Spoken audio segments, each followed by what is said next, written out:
Amados irmãos, povo de Deus, nós os saudamos com a paz do Senhor Jesus. Amém. A paz de Deus, irmãos, graça e paz, que a alegria do Espírito Santo esteja em cada coração. Queremos agradecer a Deus por tudo.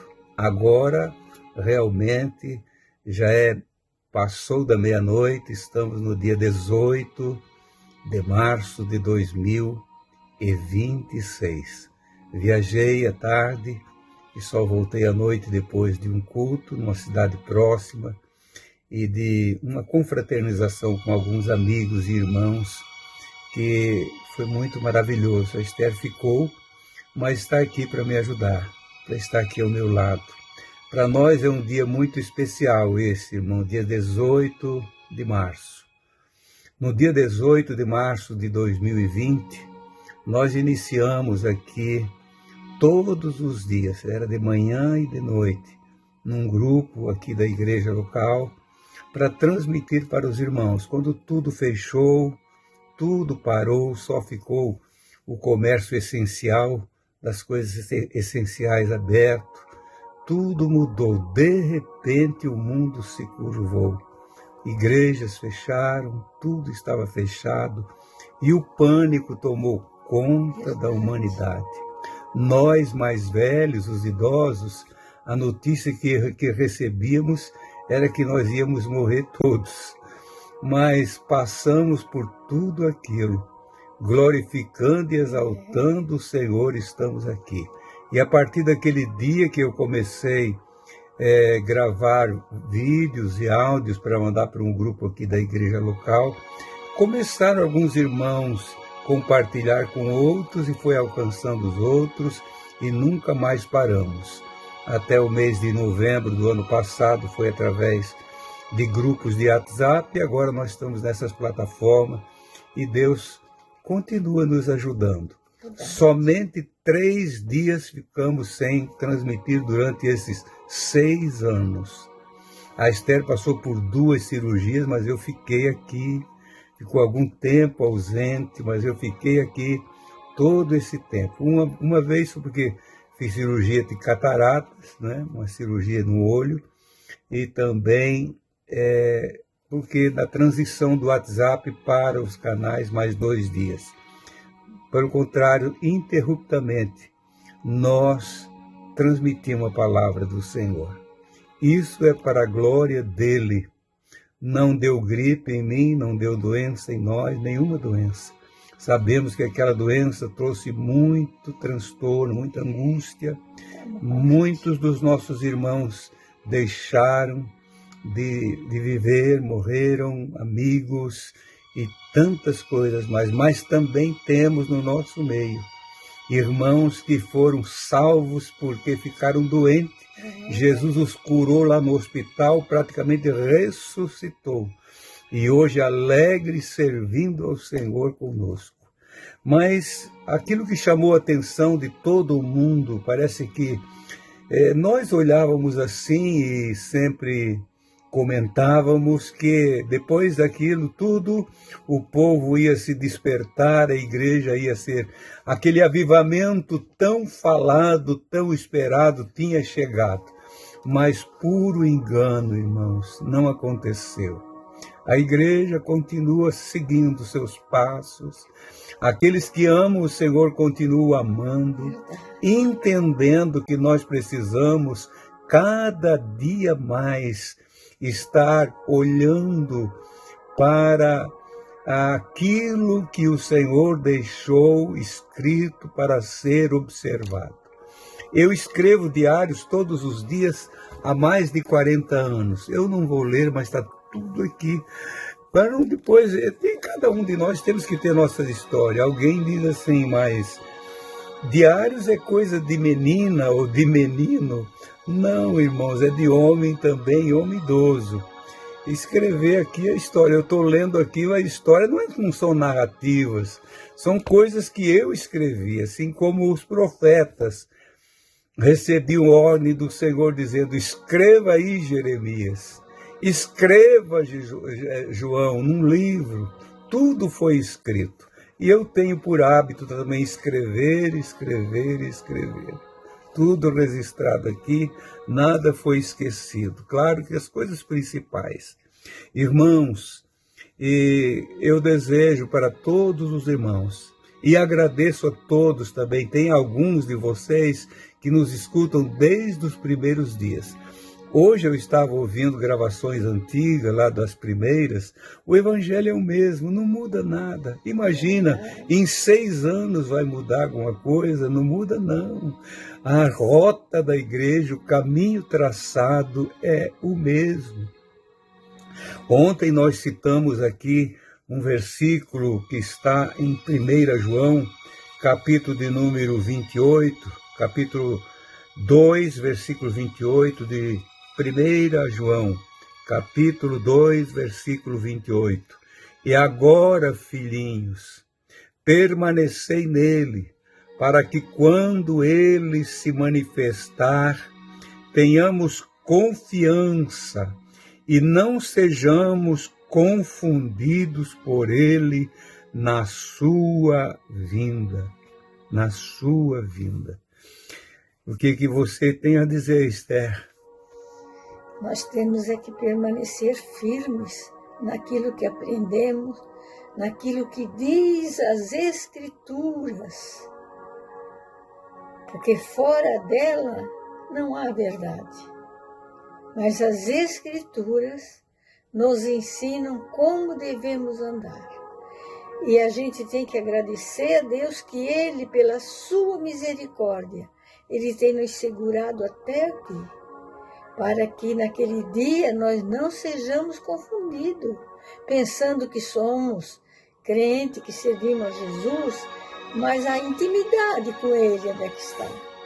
Nós temos que ter intimidade com o nosso Deus. Amigo para sempre. Intimidade com o nosso Deus.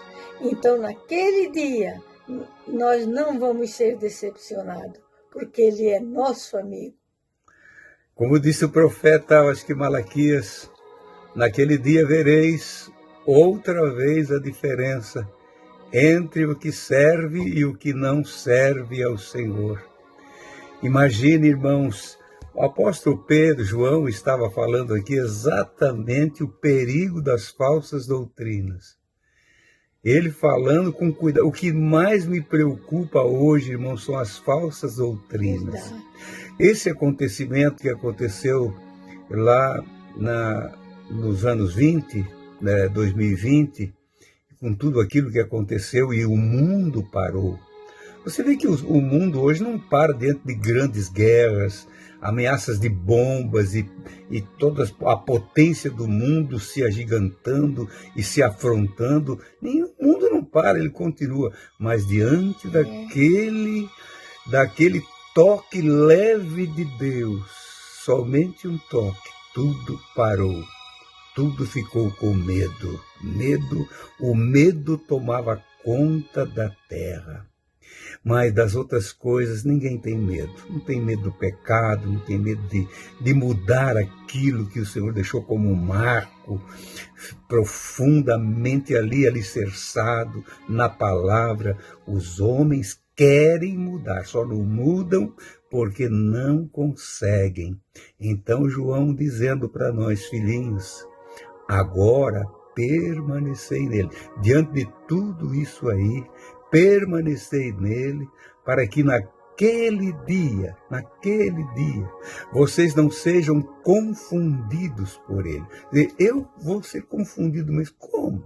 Eu pensei que era mais fácil, eu pensei que eu estava pronto, eu achei que devia ser assim, porque o profeta lá falou assim, o pastor lá mudou, o outro lá mudou tudo, mandaram e nos ensinaram assim. Por isso nós temos que ter o discernimento, meu irmão, para ouvir aquilo que provém do Espírito Santo de Deus. Nós temos que ter muito cuidado. Me lembro que naqueles dias levantou-se muitos falsos profetas, mas homens, aqueles profetas de plantão, que só falavam sobre o que ele achava, dizia que era, quando tinha acontecido. Aconteceu, ele dizia, olha, o Senhor me revelou lá atrás, olha, o Senhor me disse, mas por que eu não disse antes? Os profetas sempre falavam antes, queria o povo crer ou não, ele profetizava. Quando acontecia, ele já sabia, ele profetizou. Alguém aqui, no Brasil, nós ouvimos muito isso naqueles dias, que uma profeta de uma outra nação, eu acho que é do Canadá, ela profetizou que ia ter 3 dias de escuridão naqueles dias, de trevas total. Eu falei para Esther, eu vou ali no mar todo dia de manhã, vou fotografar o nascer do sol e o pôr do sol. E eu fui nos 3 dias para dizer, olha aqui, os 3 dias mais lindos daqueles dias. E ela disse que era ser de escuridão, pura falsidade, meu irmão. O Senhor Jesus tem dado-nos oportunidade lindas e gloriosas e nós perdemos por não prestar atenção. Ainda João falando, já na 2ª carta, capítulo de número 1, e o versículo 7 e o 8, ele diz assim, porque já muitos enganadores entraram no mundo, os quais não confessam que Jesus veio em carne. Esse tal é enganador e é o anticristo. Olha o que João já falava naqueles dias. E no versículo 8 ele diz para nós, igreja, olhai por vós mesmos, para que não percamos o que temos ganho, antes recebemos o inteiro galardão. Olhai por vós mesmos. Todos os dias nós temos que estar observando isso, irmãos, para não perder. Se nós recebemos aqui no capítulo de número 2, versículo 27, da 1ª carta de João, ele fala sobre a unção que nós já recebemos dele. Para que uma segunda unção? Tem tanta unção por aí. Hoje, tantas coisas falsas, tantas invencionices, sempre envolvendo valores e mais valores. Falsos profetas, fuja disso, meu irmão. A profecia está aqui. Deus usa os seus servos com dons espirituais, claro que usa. Mas veja bem quem é esse homem, quem é esta mulher, para nós parar e dar crédito quando ele fala e diz, assim diz o Senhor, você cai por terra, você fica trêmulo, porque foi o Senhor que falou. Assim diz o Espírito Santo, porque foi o Espírito Santo que falou. Mas quando lemos as Escrituras com entendimento e pedimos, Senhor, revela-nos a Tua palavra. Já passaram esses anos todos, para mim ficou, eu creio que para Esther ficou também, o antes e o depois daquele acontecimento, o antes e o depois. A gente nota, a gente fica observando. O que é que vai vir por aí ainda? O que é que nós esperamos? O que é que estamos aguardando? Nós ardentemente aguardamos a volta do Senhor para qualquer momento. Mas ainda pode acontecer sinais que vão apavorar esse mundo, deixar o mundo inquieto. Mas será que vão se preparar para a volta de Cristo? Amém. Esperar o arrebatamento? Estás preparado? Guarda bem o que tens, para que ninguém tome a tua coroa. Querido soberano Pai, no nome de Jesus, teu Filho, estas singelas palavras, Pai, cansados da luta desse dia, aqui estamos já na madrugada, Senhor, do dia seguinte, dia 18. Agradeço a Ti, Pai, por estes 6 anos. Foram muitas mensagens. Fico a pensar quem deu crédito à nossa pregação. Oh, Mas ela foi pregada e vai continuar sendo pregada. amém. Enquanto tu nos der vida, Senhor, e força, Aleluia. nós estaremos por aqui. Gastaremos a nossa vida, Senhor. Aleluia, anunciando o teu nome e a tua grandeza. Aleluia. Guarda o teu povo, ajuda cada um. Sim, É o Senhor. pedido do teu servo e da tua serva agora. Em nome de Jesus. Sim, Pai amado. Amém e amém. Amém. Amados e santos irmãos, querendo o Senhor, amanhã, dia 19, nós estaremos de volta. Um bom dia na santa paz de Cristo Jesus.